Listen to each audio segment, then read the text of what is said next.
Nosso convidado de hoje é Severino Celestino. Ele é ex-seminarista e espírita há 44 anos. O professor Severino Celestino da Silva é pesquisador e estudioso de línguas antigas, como o hebraico, que ele fala fluentemente, e das religiões, principalmente do judaísmo, considerada a base de todas as religiões cristãs, além de profundo conhecedor e tradutor da Bíblia. Atualmente, o cofundador do curso de Ciências das Religiões na Universidade Federal da Paraíba e é presidente do Núcleo de Estudos Espíritas Bom Samaritano, na capital paraibana, João Pessoa. Severino possui 8 livros publicados sobre a Bíblia, o Evangelho e o Espiritismo. Então, agora, nesse momento, nós convidamos o Severino para que possa fazer a sua apresentação para o público aqui presente e para aqueles que nos assistem remotamente. Boa noite, Solange. Boa noite, meu querido professor Divaldo Pereira Franco. Boa noite, Mário Sérgio e queridos irmãos internautas. Estamos aqui a serviço do Cristo, na doutrina consoladora, que foi enviada pelo Consolador prometido por ele lá em João 14. Que ele possa estar conosco, nos assistindo, nos iluminando, para que possamos juntos crescer para um reencontro de luz e de paz com ele. Uma boa noite a todos. Obrigado, Celestino. Então, nós vamos fazer algumas perguntas que ficaram da semana passada, já para desenvolver o nosso tema. Então, a Elizabeth fez a seguinte pergunta: Deus não perdoa nada, por isso é que temos que reencarnar. Você poderia explicar um pouco melhor, Celestino, essa colocação? Deus é a inteligência suprema, a causa primária de todas as coisas, como nos coloca a questão número 1 do Livro dos Espíritos. Ele é misericordioso, justo e bom. Como nós nem sempre acertamos no nosso caminho, então ele, como é misericordioso, justo e bom, ele não se ofende com o que nós fazemos, então ele nos dá a chance de recomeçar. E a questão 222 do Livro dos Espíritos traz esse princípio muito bem colocado.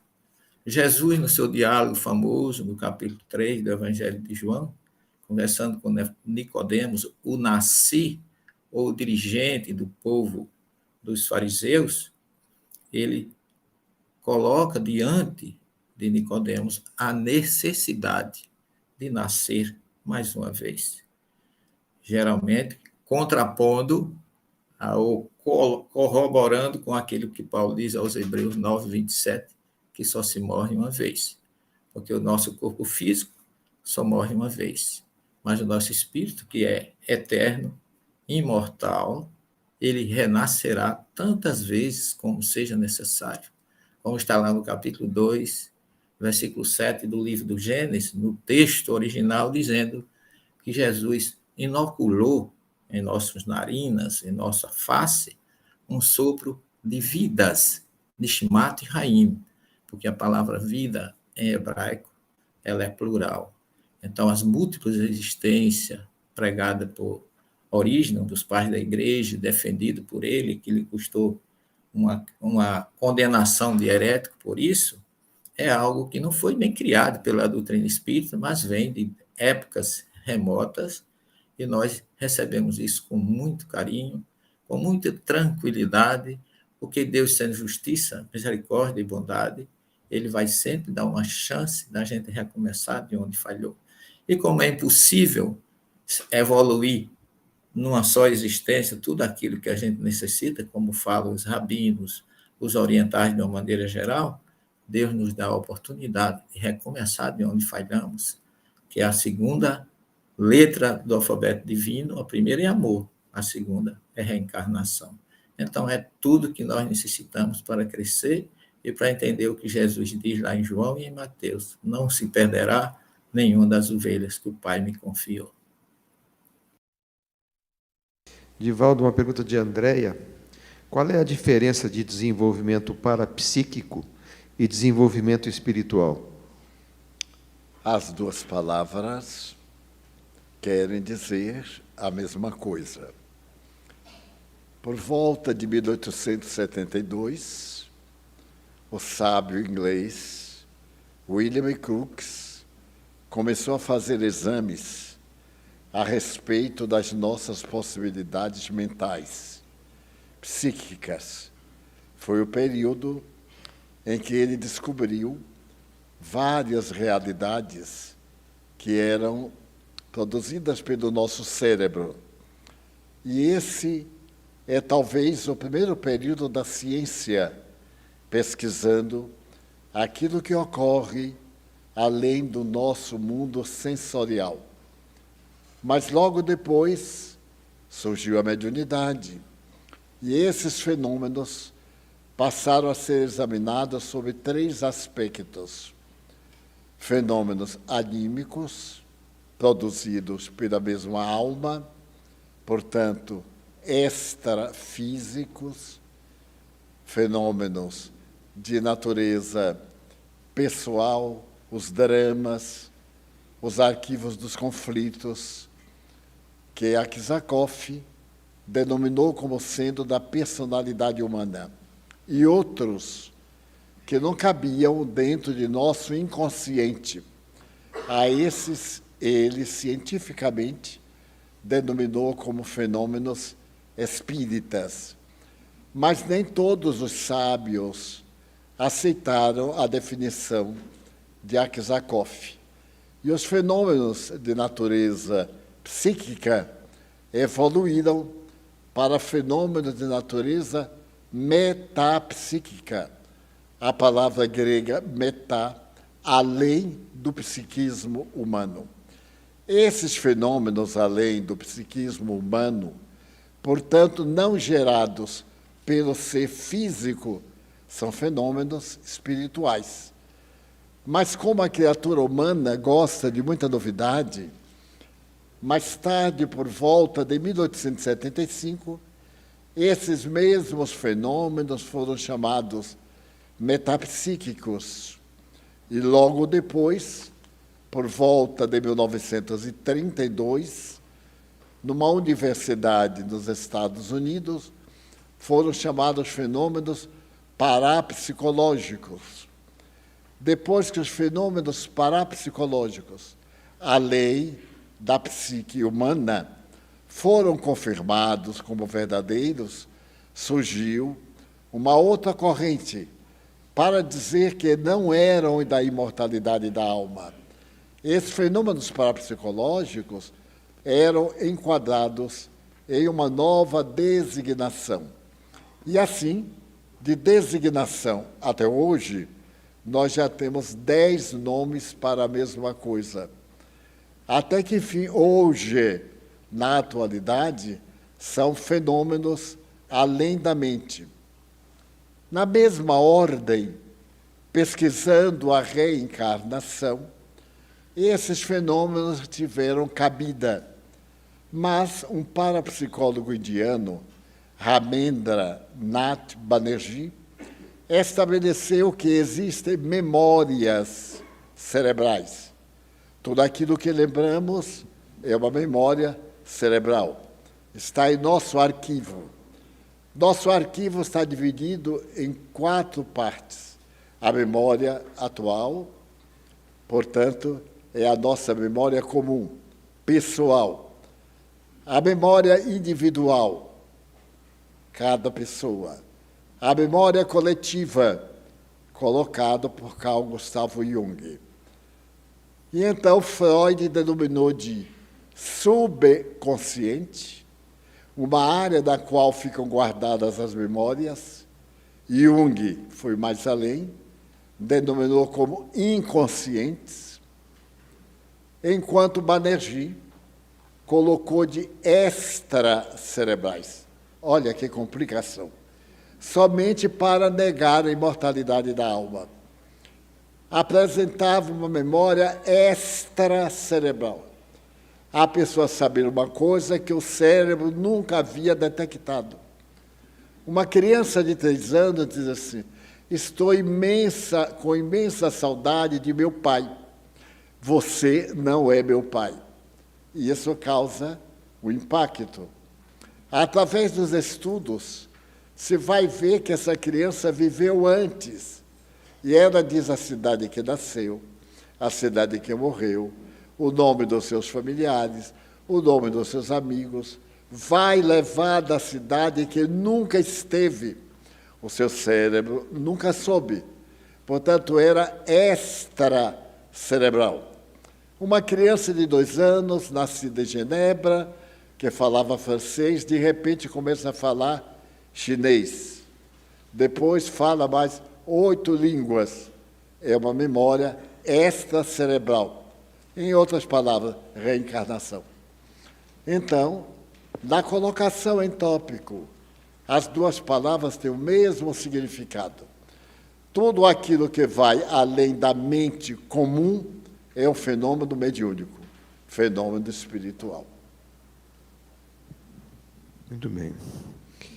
O Celestino Rafael, dando continuidade à sua pergunta sobre a reencarnação, e que Divaldo também teceu comentários aqui, ele nos pergunta o seguinte: existe um número determinado de encarnações ou reencarnações para que a alma tenha que cumprir para evoluir? Não, não existe um número exato. Não podemos afirmar isso de forma nenhuma. O que existe são oportunidades baseadas naquilo que nós semeamos no passado. A reencarnação é realmente uma bênção em nossas vidas. Os nossos tropeços são dados por ordem ou por misericórdia divina, oportunidade de que a gente possa recomeçar de onde falhou. Jesus, o livro do Êxodo, no capítulo 20, ele fala exatamente que Deus é misericordioso, é justo, é bom.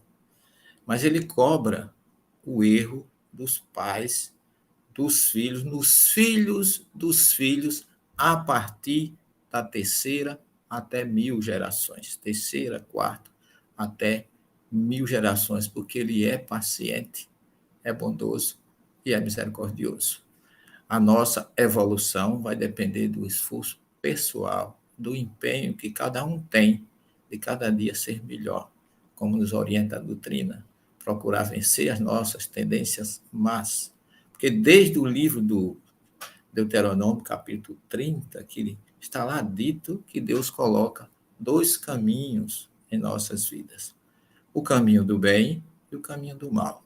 Se você segue o caminho do bem, você vai colher o bem.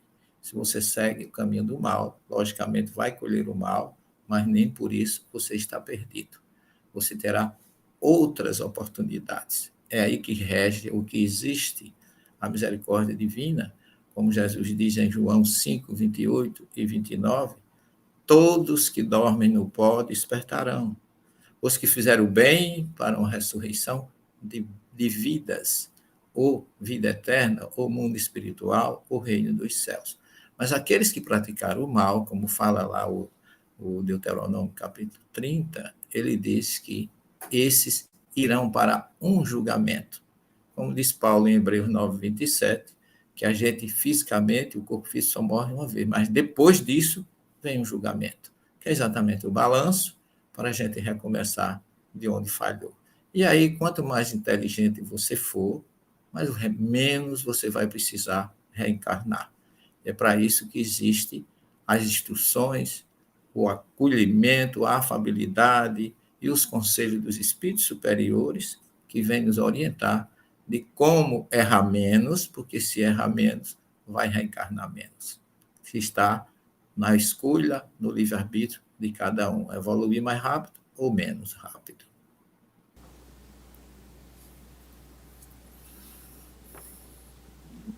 Celestina, no finalzinho da sua preleção, faltou o som. Então, depois nós... Tá ouvindo agora? Agora estamos ouvindo.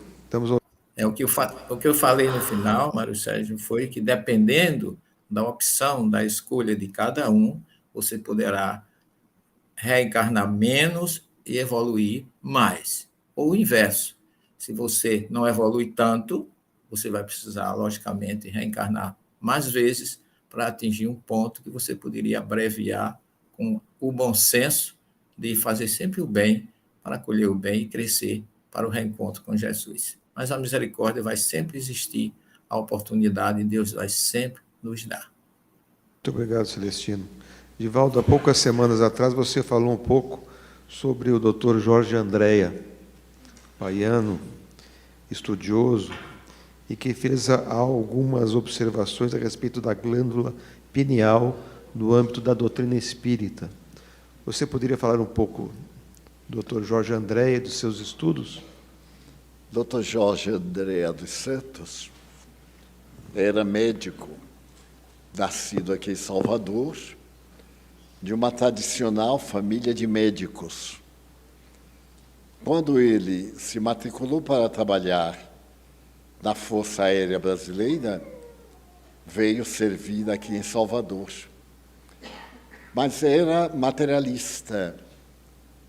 Amigos nossos do Rio, meus e dele, sugeriram que ele, estando aqui em Salvador, frequentasse as nossas reuniões, pelo menos para ter uma ideia do que o Espiritismo pensa a respeito da imortalidade. E Dr. Andréa, como passamos a chamá-lo carinhosamente, tornou-se frequentador assíduo, a princípio, das reuniões doutrinárias, estas. Depois, com a sua mente de investigador, começou a estudar e a observar que havia fenômenos muito curiosos. Ele observava nas comunicações espirituais coisas que não estavam nos tratados da fisiologia médica, mas também, tendo se dedicado ao estudo da psiquiatria, ele percebia que iam muito além da psiquiatria que lançava tudo ao inconsciente. Era um poço. Tudo aquilo que não era explicado, a esquizofrenia. Quais as causas da esquizofrenia? A medicina assevera que, invariavelmente, é a hereditariedade. Muito bem. Mas numa família em que não há ninguém esquizofrênico, e aparece este, é a hereditariedade, talvez, de há 50 gerações passadas. É uma tese um tanto quanto rica de dúvida. Então ele perguntava, não seria a esquizofrenia o efeito de uma vida mental desorganizada e retornava no aspecto de desequilíbrio? A epilepsia, a histeria, que eram as doenças mais famosas do século XIX. Estando no século XX, a questão da esquizofrenia havia evoluído muito. Já estávamos na época dos barbitúricos, a partir dos anos 60. E graças a esses barbitúricos, que modificavam a produção de hormônios cerebrais, o indivíduo podia ter uma vida relativamente normal. Também no caso da epilepsia, determinados produtos evitavam a convulsão. Na histeria, podia-se perfeitamente regulamentar a problemática dos ataques histéricos através do controle dos hormônios. Andréa concluiu que deveria também ter hormônios que explicassem aqueles fenômenos. E esses hormônios estariam em nosso sistema nervoso central. A timo, a pineal e outras glândulas deveriam contribuir para essa fenomenologia. Mas, em realidade, o pioneiro que investigou a questão foi o Dr. Sérgio, de São Paulo, psiquiatra, que apresentou a sua tese de doutorado a respeito da glândula pineal. A glândula pineal fica na base do cérebro, na parte inferior. É mais ou menos como um grão de feijão. E ele conseguiu fazer estudos com a própria glândula retirada de cadáveres. e observou que os hormônios da glândula pineal controlam o sexo. É a glândula do nosso equilíbrio sexual na primeira fase e também da pigmentação da nossa pele. Ela corresponde com seus hormônios para essas duas funções básicas, mas ela realizava algo que a medicina de então não havia descoberto. Aqueles hormônios se transformavam em cristais e muitas vezes ela chegava a perder a função de natureza sexual e pigmentária para poder velar pelo equilíbrio emocional da criatura humana. Então, o doutor Sérgio, depois de longas pesquisas, estabeleceu que a mediunidade é uma função orgânica da glândula pineal. A glândula pineal responde pelo fenômeno mediúnico da mesma forma que a vista se encarrega de ser apresentada pelo olho e pela formação ocular. Andréia, examinando isso, foi além e passou a estudar outras glândulas, a tireoide, por exemplo, que nos traz tantos distúrbios, as suprarrenais, responsáveis pelas nossas emoções. Quando nós temos um choque, as glândulas suprarrenais atiram no organismo alta dose de um hormônio que nos acelera a pulsação, a adrenalina. Mas logo depois colocam outro hormônio que nos acalma. E aí, Andréia fez vários estudos, em 9 livros que publicou, a respeito da função orgânica. Veio confirmar o que Allan Kardec diz. A mediunidade não é um dom, não é um fenômeno que não tem uma correspondente no organismo. Não é, portanto, um milagre, uma coisa santa. Ela é uma faculdade como o tato, como as pigmentações da língua, como qualquer outro dos nossos 5 sentidos. Já dizia o grande fisiologista francês que era um 6º sentido. Portanto, ela é física.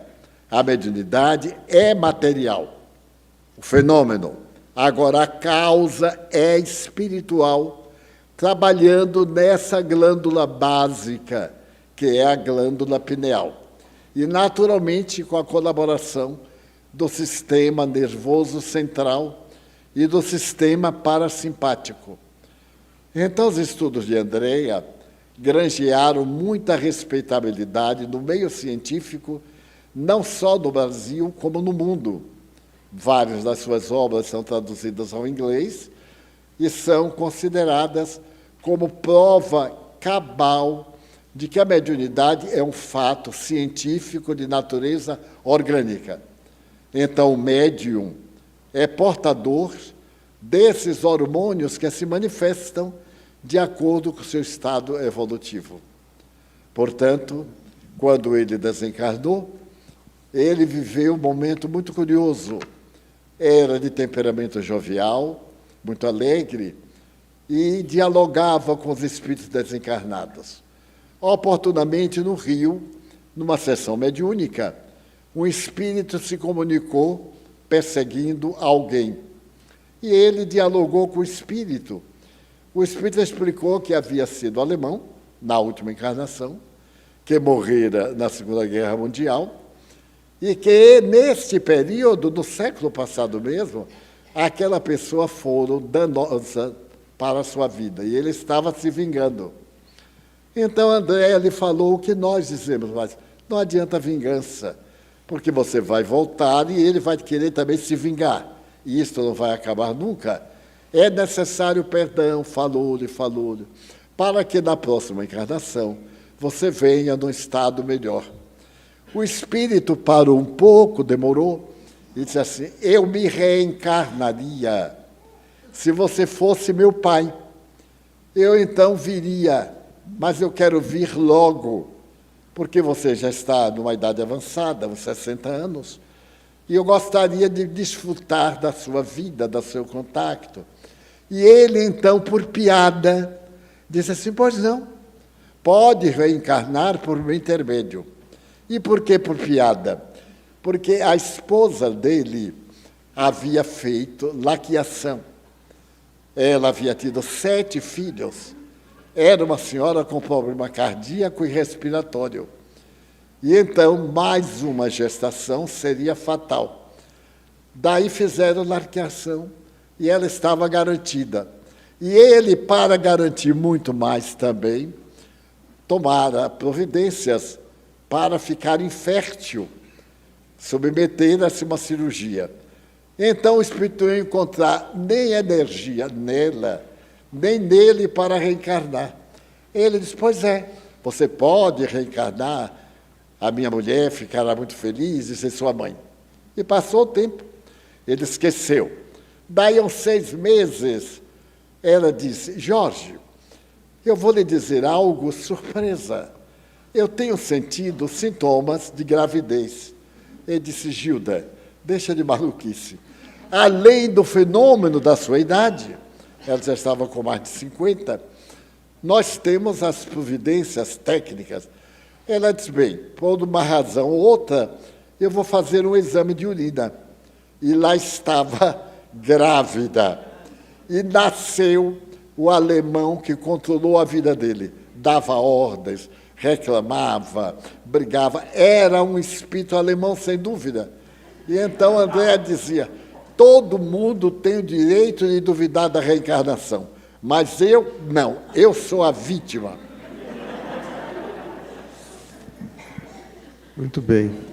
Celestino, no Evangelho fala-se que estamos num mundo de expiações.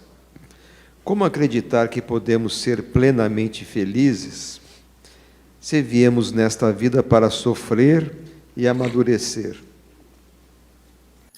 Primeiramente, ninguém está aqui para sofrer. Nós reencarnamos para crescer, para melhorar, para vencer nossas dificuldades e chegar até Deus. Como nós somos reencarnados, ou a grande maioria devedora está aqui no planeta de expiação e provas. Por isso que o Livro dos Espíritos diz que aqui a felicidade não é plena, pela própria condição do planeta. E como diz Salomão no Eclesiastes, geração vai, geração vem, e a Terra permanece a mesma, como uma grande escola para que a gente cresça, para que a gente se aperfeiçoe, para que a gente chegue até Deus. O Evangelho é a palavra da misericórdia de Jesus, dando inúmeras oportunidades e dando como exemplo das 3 parábolas da misericórdia que está lá no Evangelho de Lucas, oportunidade a todos nós, como ovelha perdida no deserto, como dracma perdida dentro de casa, ou como os filhos pródigos. O filho pródigo que estava perdido do lado de fora e o filho que ficou com o pai também perdido, porque não entendeu a situação, não perdoou aquele momento de amor do pai com o seu irmão, também estava perdido. E Jesus mostra que Deus é misericordioso, justo e bom, e vai buscar e dar oportunidade a todos. Então, o Evangelho é esse código moral, ético, espiritual, de que nós nos devemos ter como lição, como meta, junto com a maravilhosa explicação que está, como diz Kardec, nessa obra, que é a chave através da qual tudo se explica, a doutrina vem coroar todos esses ensinamentos, mostrando com facilidade a misericórdia de Jesus e a sua lição de amor, acessível hoje, a partir da presença da terceira revelação, mostrando o caminho mais fácil para que nós cheguemos ou conquistemos a transição planetária e possamos chegar a um mundo de regeneração de uma forma mais perfeita, sem precisar descer às esferas superiores, como diz a Obras Póstumas de Kardec, e também o próprio Evangelho, o Apocalipse e outras obras e alguns profetas que falam também dessa condição de que Os eleitos, aqueles que herdarão a terra, segundo o Sermão do Monte, lá no capítulo 5 de Mateus, são aqueles que herdarão este planeta em plena vitória sobre o mal. A partir daí, nós já teremos um mundo muito mais feliz, um mundo onde a gente ainda não é a perfeição total, como diz o próprio Kardec, mas já é um passo muito desejado por todos nós, onde não mais expiaremos na condição que é de planeta inferior em que vivemos. Acreditemos nisso e façamos a nossa parte, porque, como diz o Apocalipse, no capítulo 21, Deus enxugará todas as lágrimas e haverá um novo céu e uma nova terra. Promessa de Jesus através de João, que deve alegrar e engrandecer as nossas vidas e os nossos corações. Obrigado, Celestino. O Divaldo vai responder as duas perguntas simultaneamente, uma de Kessler Cristina e de Jailson Santana, aqui presentes. Existe alguma orientação para a idade mínima para o estudo da mediunidade? É aconselhável para crianças de 13 anos? E como podemos saber se temos mediunidade, possuímos mediunidade? Todos, sem exceção, somos médiuns. Tecnicamente, somos seres inteligentes, todos. Dispomos de um cérebro, das áreas intelectivas, das áreas emocionais. Nada obstante, alguns somos melhor dotados do que outros. Possuímos órgãos mais especializados. Daí, a mediunidade tanto pode surgir na infância como na senectude. Eu comecei com 4 anos, mas eu li, muitos anos depois, de um médium polonês que começou com 78 e até os 92, quando morreu, deixou uma grande literatura.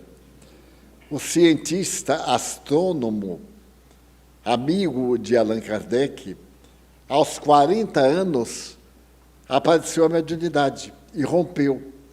Ela, portanto, sob certos estímulos emocionais, pode irromper.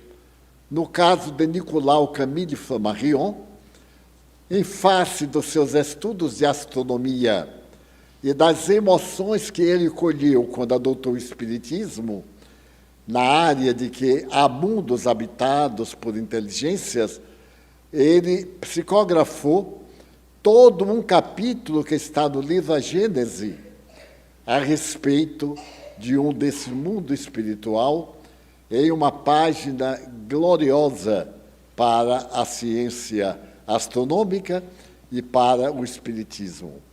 A educação da mediunidade, o povo chama desenvolvimento. Educação. Eu não desenvolvo a inteligência, eu educo. Eu educo a memória, educo os hábitos, educo a minha forma de conviver. Então, essa educação é ideal que seja cristã. A pessoa pode educar a mediunidade no esoterismo, no materialismo, em qualquer lugar, criar hábitos saudáveis. Mas, como o Evangelho de Jesus é a norma mais notável de ética da humanidade, a mediunidade com Jesus é aquela que se devota ao bem do próximo. Allan Kardec chegou a dizer que a mediunidade, nesses parâmetros espirituais cristãos, a mediunidade cristã, aquela de ser aplicada para servir ao bem, deve ser experimentada desde que o indivíduo tenha sintomas. E quais são os sintomas? Qual é o sintoma de uma pessoa inteligente? Respostas rápidas, raciocínio lógico, ideias avançadas. Da mediunidade, fenômenos, sensações, emoções, variedade de personalidade, sonhos premonitórios, intuição, acontecimentos que a pessoa, de repente, aquilo lhe vem à cabeça e mais tarde se torna uma realidade. São fenômenos muito variados que nós passamos a prestar atenção. A simpatia, a antipatia, vemos pessoas, antipatizamos, são antigos desafetos. Outras nos afeiçoamos, são afetos. e assim por diante. Equivale dizer que, sendo uma faculdade do corpo, deveríamos dar o mesmo atendimento que damos ao pulmão, ao esôfago, ao estômago, cuidar. Agora, do ponto de vista físico, por exemplo, evitarmos excessos, evitarmos alcoólicos, evitarmos drogas ilícitas, cigarros, que levam sempre substâncias químicas que vão perturbar a tireoide, que vão perturbar as glândulas que fazem a manifestação mediúnica, principalmente a pineal. Daí, qualquer pessoa que tenha sensações não comuns, não repetitivas, comece a observar o seu próprio comportamento e, naturalmente, pratique uma ética moral que favoreça atrair os espíritos bons, porque os espíritos bons se encarregarão de comunicar-se, de orientar. Por exemplo, quando me apareceram esses fenômenos, lá na minha terra não havia manifestações espíritas, não havia centro espírita, havia talvez espíritas, mas com muitos subterfúgios por causa das perseguições. E então os próprios espíritos foram me dizendo o que fazer, como é que eu deveria escrever, quais os dias, os horários que eles podiam, de que me deveria utilizar, quais as técnicas para meu autocontrole, para o meu caráter, para a minha conduta diária, para a criação de uma instituição onde eu pudesse exercer a mediunidade, que é o nosso centro, criado no dia 7 de setembro de 1947. Então, os sintomas são muito pessoais e fáceis de identificar. Se nós temos intuições fáceis, se nós olhamos para uma coisa e decodificamos, se temos sonhos premonitórios, ou se acontecem fatos que nós já prevíamos, é médium. Agora vai educar a mediunidade. Porque, como qualquer função, colocada à margem degenera, deteriora e se transforma no veículo para a obsessão. Porque, havendo órgão, há o efeito. Não sendo o efeito com os espíritos bons, será o efeito com os espíritos maus. São os fenômenos obsessivos. Vamos agora para o intervalo, nosso conversando sobre Espiritismo. Demos agora continuidade à segunda parte do nosso conversando sobre Espiritismo, com a palestra de Divaldo Franco. A maioria de nós cristãos, já ouviu falar no Evangelho que Jesus tinha 3 amigos muito especiais. Eles moravam em uma cidade perto de Jerusalém, Betânia. A palavra Betânia é grega e ela significa casa dos figos verdes. Aquela casa de Betânia era um dos lugares mais agradáveis para Jesus. Sempre que ele vinha a Jerusalém, ele repousava, porque ali moravam 3 irmãos, Lázaro, Maria e Marta.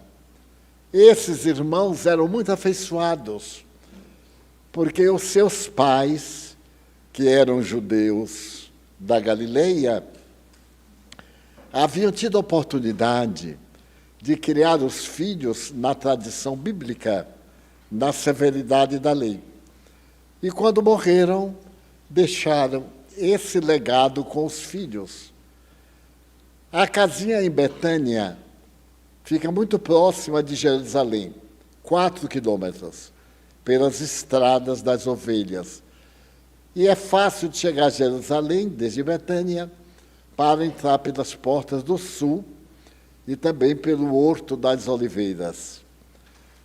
Periodicamente, quando ele vinha, ele mandava avisar, e as pessoas amigas corriam para a casa de Lázaro para ter um contato muito pessoal. A correspondência verbal entre eles era muito grande. E certa feita, Jesus estava além do Jordão, que é o rio que faz uma separação da Palestina e que deságua no Mediterrâneo. Jesus estava pregando no Além Jordão, quando chegou a notícia que Lázaro havia morrido. Então Jesus se comoveu e chorou. Pela notícia dada abruptamente, ele chorou de emoção, pensando nas duas irmãs que ficariam sem o apoio do seu irmão, que servia de pai e mãe. Mas logo depois, ele, reflexionando, teve uma expressão muito bonita. Lázaro dorme. E ficou alegre. E Marta, a irmã de Lázaro, havia pedido que ele fosse, pelo menos para o enterro. Para surpresa geral, ele não atendeu e não foi. Ficou ainda 3 dias no local em que estava, o que daria lugar ao cadáver apodrecer. Ao 4º dia, a decomposição cadavérica já está à vontade. Por fim, ele resolveu atravessar o Jordão e ir até Betânia, onde foi recebido pela compulsão, a tristeza de Marta, de Maria e de todos. E Marta lhe disse: ó Senhor, se tu estivesses aqui, ele não teria morrido, porque tu não deixarias. Ele já havia levantado uma menina que ia ser sepultada. E quando o cadáver passou do enterro, a mãe dela chorava muito. E, voltando-se para ele, falou com misericórdia. A sua filha era o dom maior da sua vida. Ele então mandou parar o féretro. E, chegando perto da menina, ele disse: Talita cumi, menina, levanta-te. E ela levantou-se, o que provocou um verdadeiro escândalo, porque os mortos não ressuscitam na carne, na mesma carne. Desde que houve a interrupção do fluido vital, a morte orgânica é inevitável. Mas, em verdade, aquela menina chamada Talita não estava morta, estava numa crise de catalepsia. A catalepsia é um fenômeno patológico da psicologia em que a pessoa perde os sentidos, as palpitações caem quase nunca audíveis ao ouvido. Mas a técnica de se saber quem estava morto e quem estava vivo era colocar um espelho no nariz para ver se respirava. Isso na minha terra era muito comum. Ou então tentar ouvir os batimentos cardíacos. Da catalepsia é tão suave e tão distante um pulsar do outro que o ouvido humano não capta. É necessário o estetoscópio, a aparelhagem especial. Mas Jesus sabia. Ele já conhecia aquela época o que a ciência médica ignorava, o fenômeno da catalepsia. E então agora Lázaro também estava morto.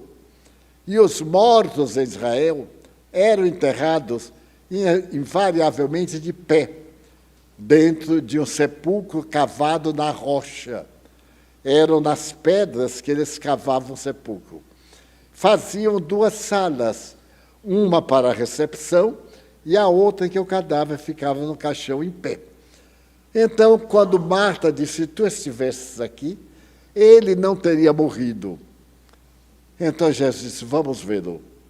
Dirigiram-se ao sepulcro que ficava perto, fizeram rolar uma pedra. Quem não tem ideia, a porta de entrada era vedada por uma pedra uma pedra redonda de moinho, que se ia empurrando e vedava, mas não se fechava os interstícios, como nós hoje fazemos com cimento. Fechava ali e pronto, deixava o tempo passar. A porta foi removida e as pessoas automaticamente levaram a mão ao nariz, porque deveria estar em decomposição. Há 2 versões. Há uma versão que diz que o cadáver exalava odores pútridos, portanto já estava em decomposição. E outra versão que não, ninguém percebeu nada. Para a primeira versão, existe a explicação. Lázaro havia sido leproso, daí o nome Lázaro. Através da história, é um lazarento, é o leproso. Daí os leprosários eram lazarentos. E, naturalmente, aquele odor era das feridas não cicatrizadas, daquele ambiente fechado, quente, a região é muito quente, e exalou. Seria uma explicação para mostrar que ele estava vivo. A outra explicação é que ninguém sentiu nada. Nada. Jesus chegou à porta e falou: Lázaro, surge et ambula, levanta-te e anda.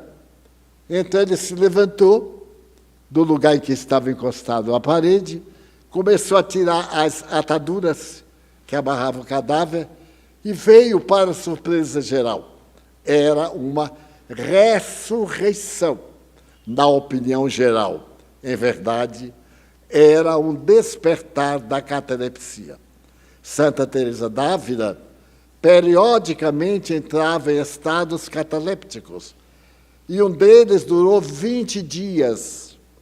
A médium Ivone do Amaral Pereira, desde criança, que tinha fases de catalepsia.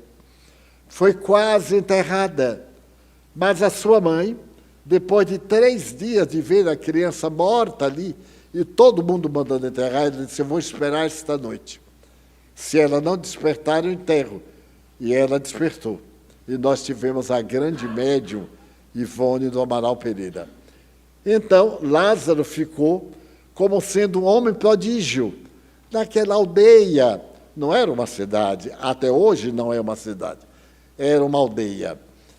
E contam que logo no primeiro sábado, muito alegre, ele foi à sinagoga, ao templo dos judeus, para poder agradecer a Yahvé, o Jeová, que era como chamavam o seu Deus. E quando ele chegou ao templo, os judeus, adversários de Cristo, disseram que ele havia voltado ao mundo graças a Satanás. Eu acho interessantíssimo como dão poder a Satanás. Quer dizer que o diabo podia, Deus não. Deus criou o diabo, mas não podia. É uma coisa tão ridícula que nem merece uma análise de bom senso. E os judeus começaram a condená-lo. Tu és um infame, tu pertences a Geenas, porque Satanás te trouxe do fogo eterno, do inferno. E ele ficou assustado, porque era natural que todos se alegrassem de ele haver voltado. E aí algum mais precipitado pegou uma pedra e atirou nele. Os judeus adoravam jogar pedras. Hoje se jogam calúnias, que são pedras, pedras morais. E então, ele se irritou e voltou-se para o judeu e disse: eu te digo uma coisa, aquele que teve a força de me tirar da morte, também tem a força de levar-te à morte. Aí, ninguém quer morrer. Eles ficaram apavorados, Jesus devia ser um mago, um feiticeiro, e fugiram. E ele voltou e nunca mais foi à sinagoga. Porque as pessoas adotam superstições estúpidas e transformam em realidades para elas. Passaram-se os anos, Jesus esteve lá muitas vezes, e na última vez, merece contarmos, todo mundo já sabe, mas talvez alguns não conheçam detalhes, contarmos como se deu.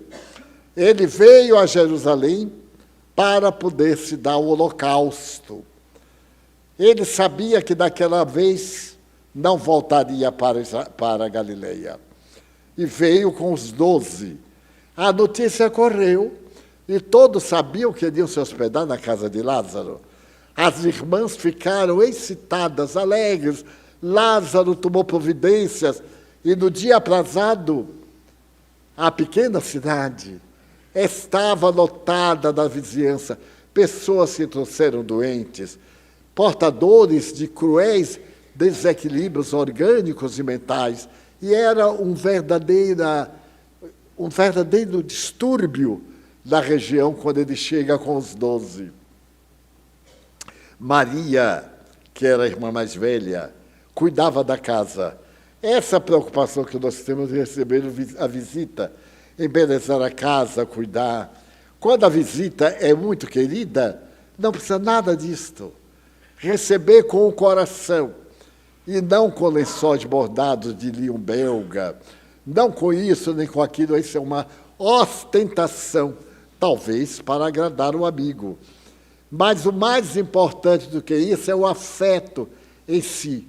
E Marta era muito preocupada, e todo mundo dizia, a casa é bem arrumada, a casinha deles e tal, e corre para cá, corre para lá. Maria, em hebraico, é também Miriam, palavra de origem latina, Miriam. Miriam, que era mais jovem, era deslumbrada por Jesus. E quem não o seria? Aquele homem incomparável, contador de histórias, narrador de ternura, operador de fenômenos, os perfumes que dele se exalavam. Eu me lembro de Chico Xavier, estando ao seu lado, de repente, aquela ráfaga de rosas, depois de violetas, de cravos, os perfumes mais variados que ele exalava, as mãos ficavam molhadas, a camisa molhada, o paletó. Às vezes, nossos objetos no bolso ficavam. Eu tenho lenços em que ficaram manchados. Era tanto que eu peguei violeta dos Alpes e coloquei no lenço. E o perfume era tanto que elas desbotaram nos lenços. Ficaram com as marcas. Eu tenho no nosso pequeno museu. E então Jesus devia exalar o perfume das rosas de Sharon, as mais célebres do mundo. Maria, então, se sentou e ficou ouvindo. As pessoas fazendo perguntas, outros contando fatos, alguns fazendo pedidos, e ela deslumbrada. E Marta, preocupada, porque eles eram 13. E preparar a refeição para 13 homens, não, era uma brincadeira. Ademais, os aproveitadores, né? Aqueles que vão como que não quer nada, ficam como se fossem convidados e só saem quando acaba tudo. Ainda hoje tem quem leve bolsa. Eu vou levar um pedacinho do bolo para a fulana que ficou em casa. E já leva o papel, o saquinho, e vai com a bolsa pesadinha. Então, Marta, quando vê a folga de Maria, olhando para ele sorrindo, Marta não aguentou. Eu gosto muito de Marta, porque ela era muito como nós. Ela era um pouquinho afobada e dizia até o que não devia na hora. Ela disse, Senhor, reclama com Maria, vê que eu estou atarefada, e ela está aí olhando-te, manda que ela venha me ajudar, está chegando a hora da refeição. E Jesus sorriu e disse, Marta, há 2 valores no mundo, e Maria escolheu o melhor deles. Porque contemplado era o que havia de melhor. Porque as coisas materiais transitórias, os acepipes, as comidas, as bebidas, passam. E aquilo passaria, mas o que não passaria foi o bem que ele fez às multidões que ali estavam. E então Jesus lhe diz assim, Marta, no Evangelho é muito bonito, Marta, Marta, Maria escolheu a melhor parte, aquela que não lhe será tirada. Aí Maria ficou ainda mais contente, né? Porque estava apoiada. E ali ela ficou. E chegou no dia de seguirem a Jerusalém. A multidão acompanhou Jesus, e eles também. Era perto, 4 quilômetros, 3, a entrada triunfal em Jerusalém. Aquela multidão, quando chega à porta formosa de Jerusalém, por causa das muralhas, tinha portas de entrada. Então, alguém teve ideia de arrancar palmas de unicuri, de palmeira, e exaltar, como faziam os romanos quando voltavam da guerra. Eles eram aplaudidos, coroados de mirtro, ou de outras flores ou outras plantas, como verdadeiros triunfadores. Então Jesus mandou pegar um jumento que estava perto e cavalga o jumento. Entra. Então a alegria do povo, ele é o Messias, veio nos libertar. O domingo de Ramos ficou célebre para a humanidade. A exaltação, a alegria, a glória. Mas há uma anedota muito interessante. O burrinho que Jesus montou estava alegríssimo, porque o povo colocava o véu, os tapetes raros, as peças para o jumento passar. E o jumento, quando foi à tarde, chegou em casa e disse para sua mãe: mamãe, eu não te conto. Hoje eu fui exaltado em Jerusalém. Imagine que eu não pisei o chão, só pisei tapetes, pisei véus, tecidos raros, e fui ovacionado. E a mãe muito sábia, as mães são muito sábias, algumas, mais velha, ela deu para ele dizer assim: foi, meu filho, foi, mãe, foi tudo para mim. Então vai lá agora e entra de novo. Ele foi todo contentinho, e quando ele chegou na porta da entrada, tinha os meninos, jogaram pedra, jogaram areia, ele voltou correndo e disse: nossa, não me reconheceram, me apedrejaram, mamãe. Ela disse: porque aquela homenagem não era para ti, não, era para quem estava montado em ti. Então, há um outro detalhe, esse muito sutil, é que Jesus não aceitou as homenagens. Montado no jumento, os seus pés ficaram acima das homenagens terrestres. A humanidade homenageou mesmo, foi o jumento. Porque 4 dias depois, traíram-no, condenaram-no, assassinaram-no, da maneira mais covarde que se possa imaginar. E Lázaro sentiu a saudade do amigo querido. Passaram os anos e ele também envelheceu. Envelheceu, e numa certa noite do mês de Nisan, março, abril, ele percebeu que ia viajar. As forças debilitadas, Maria envelhecida, Marta mais idosa, os 3 irmãos no mesmo quarto em que Jesus estivera. Acende a lamparina de barro vermelho e Lázaro. Então conta a sensação que teve quando se encontrava na catalepsia. E disse para as irmãs: não chorem por mim. Eu vou para a casa do Pai, para o mundo onde eu já estive, cheio de bênçãos, de alegrias, de paz, longe da dor e do sofrimento. Ele me deu a honra de viver quase 10 anos a mais daquilo que a vida me havia licenciado. E desencarna Lázaro. Mas quando ele estava na agonia, naquele momento final, os seus olhos brilham de uma maneira especial. Ele estende os braços e parece repetir: ele voltou e está dizendo: Lázaro, surge a tâmbula, levanta-te e anda. Despediu-se e partiu para a imortalidade. A nossa mensagem é esta: nossa vida, por mais longa, é muito breve, depois que passa. Mas parece que isso não passa nunca. Daqui a 2 anos, assim, nossa, como foi rápido. Então, aproveitar. Existem aqueles valores imediatos que o jumento recebe, mas existem também aqueles valores da alma, as boas palavras. A nossa vida não foi ótima, foi super ótima. Viver. Quanto cada um de nós amealhou de bom e esqueceu. Todos nós já fomos objetos de homenagens, de carinho, de ternura, mas só lembramos do lado negativo. Alguém adoece, a gente pensa, vai morrer. Mas por quê? Vai viver. Mesmo que morra, que perca a indumentária carnal, viverá. Porque a morte não existe. Ontem, eu estava muito abatido por um problema do nervo labirinto. E estava com muita dificuldade de sentar, de caminhar, de raciocinar.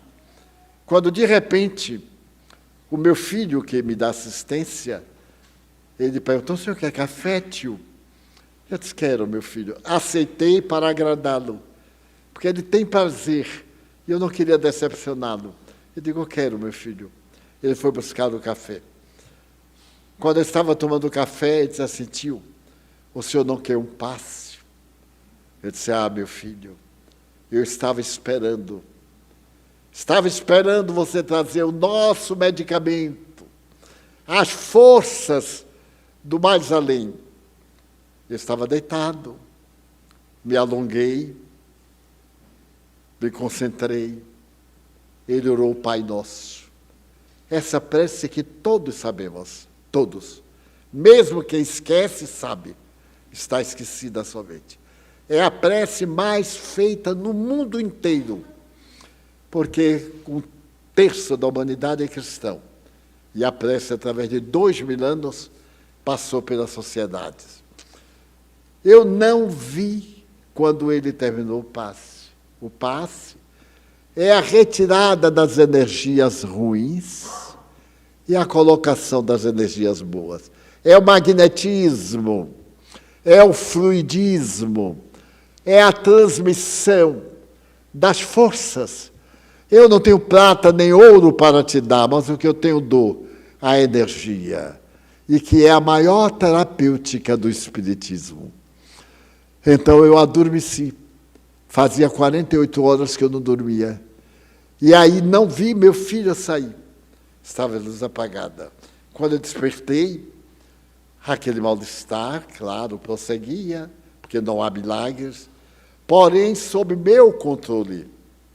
Eu era capaz de controlar, ainda desci para conviver com as tias um pouco, do poder que nós temos no amar. Ele me viu tão fora do normal, que percebeu que tinha algo para me dar, além da gentileza do café. E me deu o que não tem preço. Quantas vezes nós apertamos a mão de alguém e sentimos o afeto, a hipocrisia, a traição, essas pessoas que não olham para a gente. Olhe na cara, olhe no olho,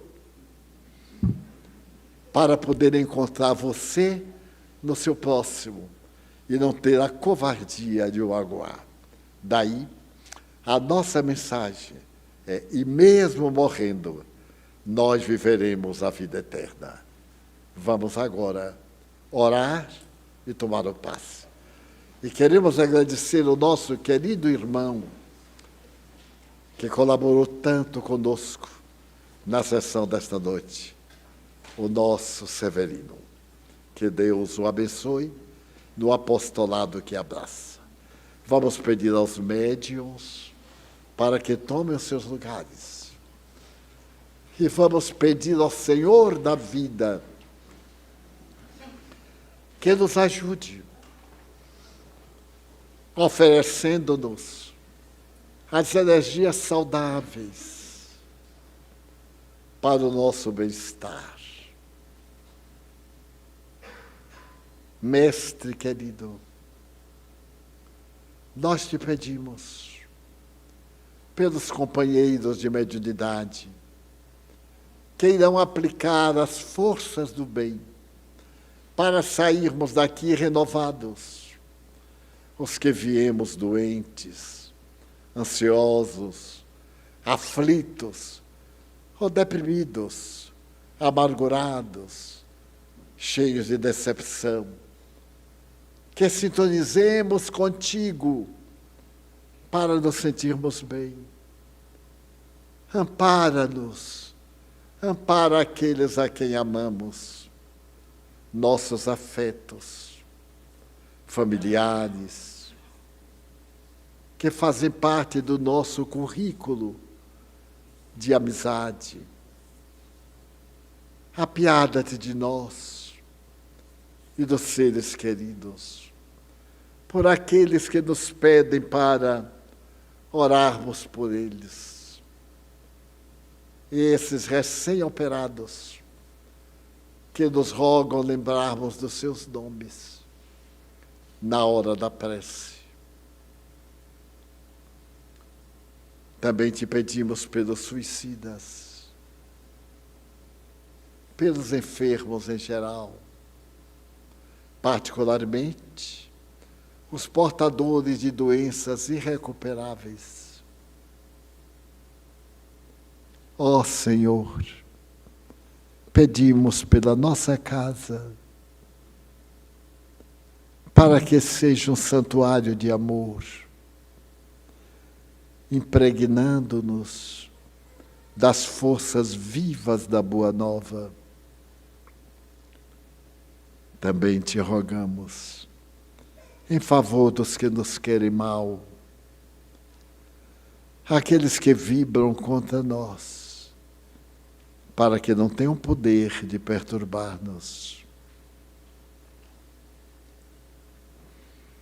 Nós te rogamos que abençoes a nossa água, transmitindo-lhe forças curativas, benéficas e, sobretudo, pela paz íntima, paz do coração, pela paz no Brasil, nesta hora de convulsão, pela paz na terra, e permite que, evocando o nome de Deus, de Maria Santíssima, o teu próprio nome e dos Espíritos amigos, encerremos a nossa reunião, formulando votos de harmonia para todos. Está encerrada a nossa reunião.